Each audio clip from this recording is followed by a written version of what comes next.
నమస్తే అందరికీ. ఆయన చంద్రశేఖర్, మహాజన రాష్ట్ర సమితి ఆంధ్రప్రదేశ్. చాలామంది ఒక చదువు అయిపోయిన తర్వాత, ఒక ఉద్యోగం ఇచ్చిన తర్వాత, ఎక్కడైనా ఇంటర్వ్యూలు చెప్పేటప్పుడు, మాట్లాడేటప్పుడు మా తల్లిదండ్రులు ఈ విధంగా చదివించారు, మా తల్లిదండ్రులు ఈ విధంగా చదివించారు, ఈ విధంగా ఇబ్బందులు గురయ్యారు, వాళ్ళు ఈ విధంగా పనులు చేసేవాళ్ళు, ఈ విధంగా కష్టపడేవాళ్ళు, ఈ విధంగా శ్రామికంగా ఇబ్బందులు గురయ్యేవాళ్ళు, ఒక పూట తిని ఒక పూట తినక చాలా వరకు ఇబ్బందులతో నన్ను చదివించారు అని చాలామంది చెప్తానే ఉన్నారు. అది మహిళలు కావచ్చు, జెంట్స్ కావచ్చు. మరి ఉద్యోగాలు వచ్చిన తర్వాత ఈ విధంగా మీరు మాట్లాడేటప్పుడు, అంటే ఒక్కరేనే కాదు, ఇద్దరనే కాదు, చాలామంది ఉద్యోగాలలో చేరిన తర్వాత ఎందుకు ఒక బలోపేతమైన ప్రజలకు అండదండగా లేకపోతున్నారు మీరు?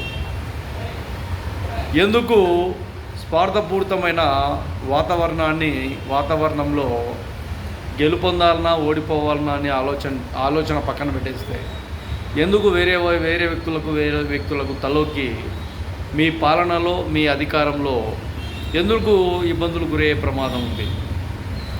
ఎక్కడైనా మీ దగ్గరికి వచ్చిన వ్యక్తులకు మినిమం మీ సర్వీస్లో ఒక 5 మందికి మీరు సహాయం చేసినారా అని మీ గుండెల మీద చేసుకొని చెప్పండి. మీరు చెప్పలేదు. మీరు చదువుకునేది వాస్తవమే, మీరు కష్టాలు పడింది వాస్తవమే, మీరు నష్టాలు పడింది వాస్తవమే, మీరు చాలా వరకు ఎంతో పేదరికంలోంచి ఒక స్థాయికి, ఒక ఉన్నత స్థాయికి వచ్చింది వాస్తవాలే.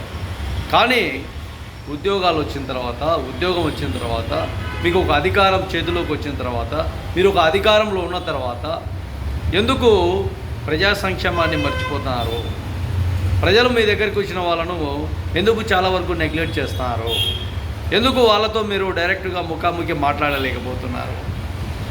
మీ దగ్గర ఉన్న అసిస్టెంట్స్, ఇంకొకరు లేదంటే అప్రెంటిస్, ఎవరొకరు వాళ్ళతో మాట్లాడించి ఎందుకు బయటికి పంపిస్తున్నారు? వాళ్ళ సమస్యలు ఎందుకు వినడం లేదు? వాళ్ళ సమస్యల పరిష్కారం ఎందుకు మీరు చూపలేకపోతున్నారు? ఒకసారి మీ హృదయంలో ఒకసారి ఆలోచించండి. ఉదయము 10 గంటలకు 11 గంటలకు మీ ఆఫీస్లో మీ సీట్లో కూర్చున్న మీరు దాదాపు అంటే 2 గంటల వరకు మీ కాల వ్యవధిలో మీ వర్క్లో ఉంటారు. మళ్ళీ తర్వాత 4 గంటలకు 5 గంటలకు వచ్చి తర్వాత ఉంటారు, మీరు కూర్చుంటారు మీ సీట్లో. కానీ ప్రజలకు ఎక్కడ కూడా మీరు న్యాయం చేసే విధంగా కనపడటం లేదు.